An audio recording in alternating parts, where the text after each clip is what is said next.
મિત્રો સ્વાગત છે તમારો અમારી યુટ્યુબ ચેનલ ઓનલી ઇશ્યુની અંદર। ગુજરાતની અંદર ચોમાસાનો માહોલ હોવા છતાં પણ મિત્રો ગઈકાલે કોઈ પણ વિસ્તારમાં વરસાદના અહેવાલ મળ્યા નથી। ઝાપટા પડ્યા હોય પણ હળવો બાકી ભારે વરસાદને લઈને કોઈ કે નોંધાય તેવો કોઈ વરસાદ પડ્યો નથી। આ બાજુ ખાસ કરીને બાવી નામનું વાવાઝોડું દક્ષિણ ચીનની અંદર પડ્યો, ખાસ કરીને દરિયામાં બન્યું છે અને આ વાવાઝોડું ત્રાટકશે, જ્યારે ત્રાટકશે ત્યારે તેની ઝડપ છે 140થી લઈને 145 કિલોમીટર પ્રતિ કલાકની હશે, એટલે કે કેટેગરી 1ની અંદર આ વાવાઝોડું જતું રહ્યું છે, જેને લઈને ભારેથી અતિ ભારે વરસાદ જોવા મળવાનો છે।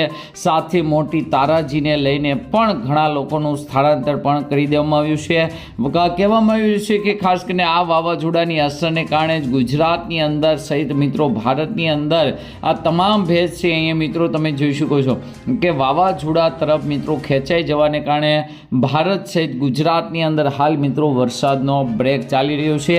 આજે આ વાવાઝોડું ખાસ કરીને ત્રાટકશે અને ત્યારબાદ મિત્રો તે ધીમું પડશે, નબળું પડશે, ફરી એક વખત બંગાળની ખાડીની અંદર સિસ્ટમો બનશે અને ગુજરાતમાં ભારેથી અતિ ભારે વરસાદ ચાલુ થશે।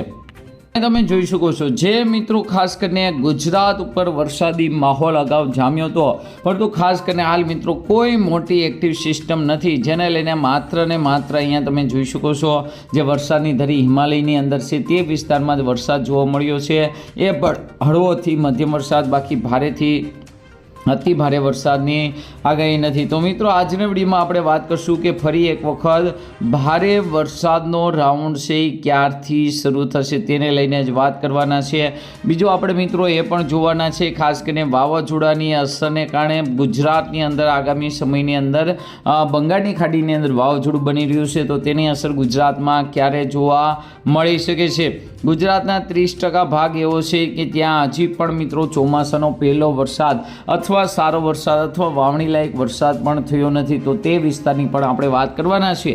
તો આ વિડીયોને અંત સુધી જોજો, તેમજ અમારી યુટ્યુબ ચેનલ ઓનલી ઇશ્યુ પર આપ ન હો તો ચેનલને સબસ્ક્રાઈબ કરી દેજો, તેમજ મિત્રો આ વિડીયોને લાઇક કરી દેજો। જે છે 11 તારીખ અને 11 તારીખનો મેપ મિત્રો જોઈ શકો। ભારતીય હવામાન વિભાગની પહેલાં આગાહી જોઈ લેવી કે આગામી ભારે વરસાદ ક્યારથી શરૂ થશે। તો અહીં તમે જોઈ શકો છો ખાસ કરીને 11 તારીખનો મેપ ગ્રીન છે। અહીંયા મિત્રો ખાસ કરીને તેજ અરબી સમુદ્રમાં તેજ પવનની આગાહી છે, વરસાદને લઈને કોઈ મોટી આગાહી નથી। 12 તારીખનો મેપ જોઈ શકો છો, સમગ્ર ભારતની અંદર શાંતિ તેજ પવન છે ચાલુ રહેશે। આમ જોવા જઈએ તો 13, 14, 15 અને છેલ્લે આપણે 16 તારીખનો મેપ બતાવી દઈએ છીએ। તમે જોઈ શકો છો કોઈ મોટી આગાહી નથી। અહીંયા તમે જોઈ શકો ગુજરાત હવામાન વિભાગે પણ 11 તારીખે આજે સૌરાષ્ટ્ર હોય, કચ્છ હોય, ઉત્તર ગુજરાત હોય, મધ્ય ગુજરાત હોય કે દક્ષિણ ગુજરાતની અંદર હળવાથી લઈને મધ્યમ વરસાદની આગાહી, છૂટાછવાયા વિસ્તારમાં ક્યાંક મિત્રો ઝાપટાની આગાહી કરી છે।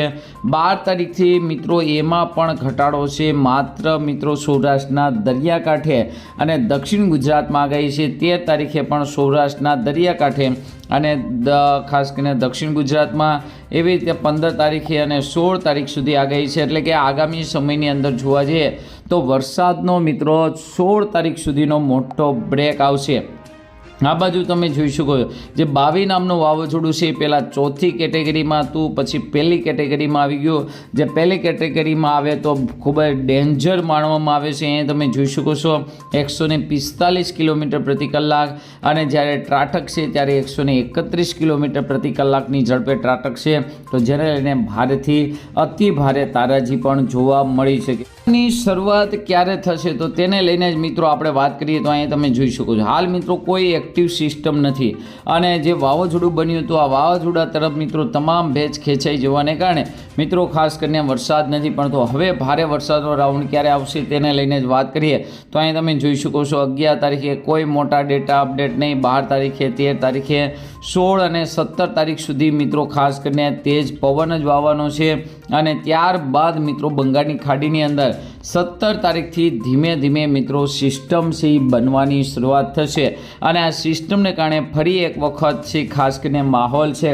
એ વરસાદી માહોલ જામશે, તો 17 તારીખથી એક્ટિવ થશે, અને તેની હિસાબે ગુજરાતની અંદર જોવા જઈએ તો 20 અને 21 તારીખથી ફરી એક વખત ભારે અથવા મિત્રો મધ્યમથી ભારે વરસાદનો રાઉન્ડ છે શરૂ થઈ જશે। ત્યારબાદ જોવા જઈએ તો 23 અને 24 તારીખની આસપાસ પણ મિત્રો એક મોટું સાયક્લોન બની રહ્યું છે અને આ સાયક્લોનને કારણે કચ્છ રાજસ્થાનની અંદર જે મિત્રો વરસાદને લઈને હજુ પણ બાકી છે આ વિસ્તારોમાં પણ મિત્રો ખાસ કરીને જુલાઈ મહિનો ઉતરે એ વિસ્તારોની અંદર ખૂબ જ સારો વરસાદ પડશે.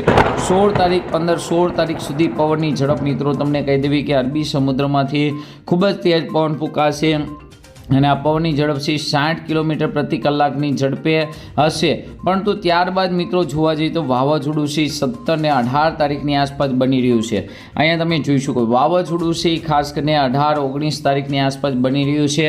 તો ત્યારે હજી વરસાદની શરૂઆત નહીં થાય. વરસાદની શરૂઆત છે ખાસ કરીને 20 તારીખ પછી થવાની છે અને ખાસ કરીને જોવા જઈએ તો 21 તારીખ પછી થવાની. વરસાદની ધરી પણ મિત્રો જે હિમાલય તરફ સરકી ગઈ છે અહીંયા તમે જોઈ શકો છો એ પણ એની પોઝિશન બદલી અને ખાસ કરીને કચ્છ અને રાજસ્થાન ઉપર આવી જશે, જેને લઈને ખાસ કરીને આગામી સમયની અંદર રાજસ્થાન સહિત કચ્છની અંદર મિત્રો ભારે વરસાદ જોવા મળવાનો છે. અહીંયા તમે જોઈ શકો છો જે વરસાદની ધરી મિત્રો ખાસ કરીને હિમાલય તરફ હતી તે એકદમ રાજસ્થાન બાજુ ફંટાઈ ગઈ છે, જેને લઈને આગામી સમયમાં કચ્છ રાજસ્થાન સહિત બનાસકાંઠા પાટણની અંદર પણ ભારેથી અતિ ભારે વરસાદ જોવા મળશે. પરંતુ આ જે સિસ્ટમ છે આ વરસાદ છે એ મિત્રો 21 તારીખ પછી ચાલુ થશે. તે પહેલાં મિત્રો હળવો મધ્યમ વરસાદ ચાલુ રહેશે અને ખાસ કરીને ભારેથી અતિ ભારે વરસાદ જુલાઈ મહિનાના એન્ડની અંદર જોવા મળશે. ત્યાં સુધી મિત્રો તેજ પવન ફૂંકાશે, જેને લઈને ભારે વરસાદી ઝાપટા પણ જોવા મળે. પરંતુ અતિ ભારે વરસાદ માટે મિત્રો જુલાઈ મહિનાનો એન્ડ એટલે કે 25 તારીખ પછી મિત્રો આપણે આગાહી રાખવી પડશે.